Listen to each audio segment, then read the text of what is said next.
Obrovská hrozba z hlbín oceánu Godzilla sa vracia. Godzilla teraz ubližuje ľuďom a my nevieme prečo. Možno mám nápad. Ak chce ľudstvo prežiť, Sme v ťažkej situácii. potrebuje ničivú zbraň. Jeho Myslíme si, že sú dávnymi nepriateľmi. Zastavíme ním Godzilla. Svet ho potrebuje.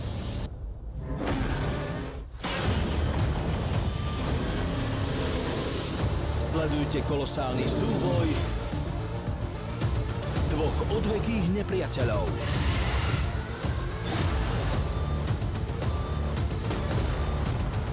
Nemôžu byť dvaja alfa titani. Neskončí to, kým sa jeden nepotriedí. Godzilla vs. Kong.